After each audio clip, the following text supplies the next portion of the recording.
Welcome to majc.ai, the operating system for hospitality. At Magic, we know an operating system is more than just software and systems.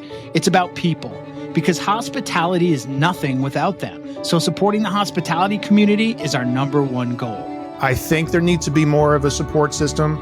Like, you have to love this business and you have to love every aspect of it, including sharing tribal knowledge on what is successful and also tribal knowledge of what is a failure. Founded by lifelong experts, we're building the place where everyone in hospitality, from seasoned pros to first-timers, can gather, share, and grow together. Plus, we're crafting scalable tools and AI-supported software to boost your business. Dive into our vibrant community platform packed with meaningful conversations and robust tools and templates designed just for you. Need more? Our custom software solutions have got you covered. From recruiting and staffing to digital playbooks and dashboards, we're working on building a unique hub of resources unlike any other. Magic is your single point of origin for important conversations, accessible tools, valuable insights, and more. Join us at majc.ai. The evolution of hospitality is here.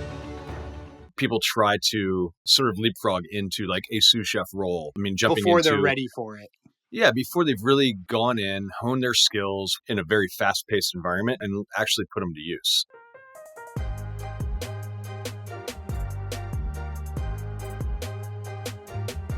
You said student to chef, the pace of moving up the ranks. I'd love to hear a little bit about what you meant. Yeah, I think that we all have experienced somebody coming into our kitchens fresh out of culinary school, right? And I know I've had plenty of them because I'm an alum of CIA. So we had like a, kind of a pipeline as people would graduate, they would come into our kitchens. And there's this expectation that, I don't know if it was the mounting student debt or like, the excitement of like, hey, I have this degree and I want to put it to use. But I feel like that a lot of times, and I know that, I even personally went through this journey myself, that people try to jump and, sort of leapfrog into like a sous chef role, jumping straight into an executive chef role. I mean, jumping before into, they're ready for it. Yeah, before they've really gone in, honed their skills, worked under different chefs, like spent a lot of time on the line, and really, put those skills that they did learn in a very fast-paced environment in culinary school and actually put them to use. And I think that there's a pressure cooker out there of trying to get like to rise straight to the top and run a kitchen. And I think that everybody needs to kind of take a beat and slow down. And I know that we've all done that in our careers, like the three of us for sure, like absolutely spent time working for people, working for others, and really truly, trying to hone our crafts. That way we could then feel responsible enough to take on more. I guess there's some element of mentorship that has to take place, right? With some of these folks that like want their career to accelerate faster than maybe even what they're ready for. Yeah, I mean, it's you got to keep them interested in the prize, and I think that starts with stimulating them with the creative process. I think that you have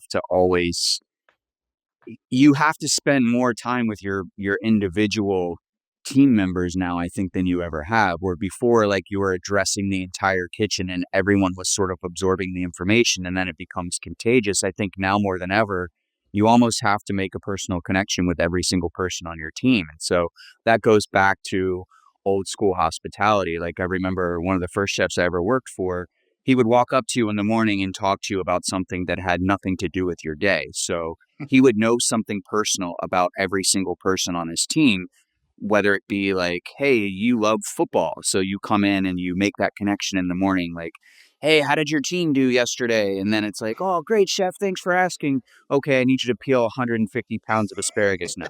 Yeah, use that as a jumping off point. Well, yeah, because making someone feel seen, I think, is really important, because otherwise they don't feel like they have real value there. And if you're in a scenario where you don't feel valuable, then it's not going to be valuable to you. And it's just as easy to be like, okay, I'll go on to the next place.